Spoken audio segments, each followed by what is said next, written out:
That's a big buck. That is a big buck. Somebody said this is Alabama. I think they're lying. Mark said it's Canada.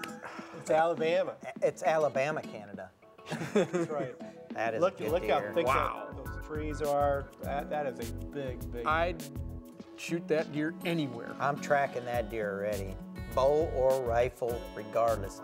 My eyes are focused, looking for the hole. You bet. He's coming in pretty alert.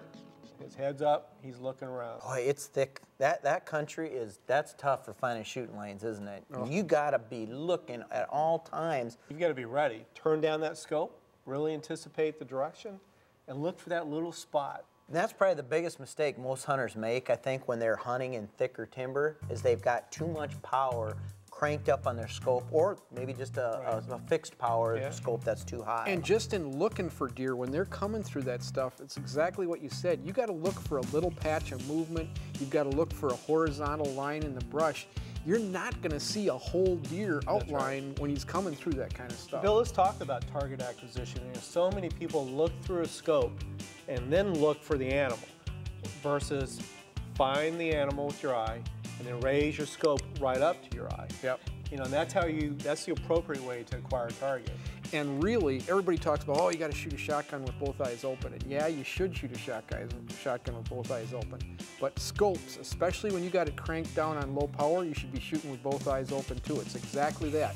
Look at it, Raise it up. bring the reticles into your view, keep both eyes open, and shoot it. And right now, when I just raise my rifle up, I'm shooting that deer. I'm shooting that deer, and, you know, and we're seeing one small sapling in the way, but that's the type of sapling, when you're up in a tree like that, all you gotta do is just shift your body slightly, and you've got the perfect picture sight window shot right Look there. how tall he is.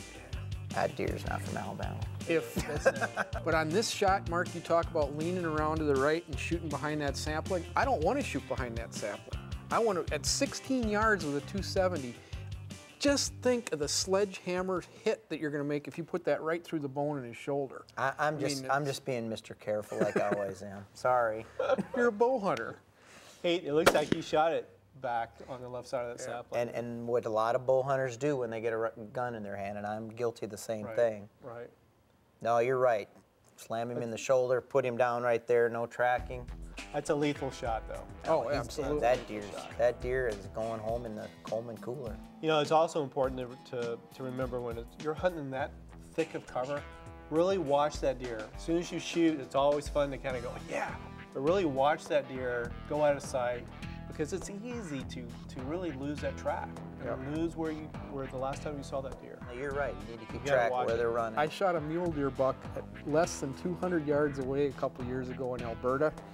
Dropped him, I mean like a sack of corn right on the ground. He was standing in a patch of buckbrush on the hillside. It took us an hour to find that deer because it all looked the same once you got over there. It was amazing. Well, that deer, he has got a lot of character. He's got those sticker points, and it's making me rethink about hunting Alabama. There you go. You need to come down with me and hunt in Alabama this year. I'm there.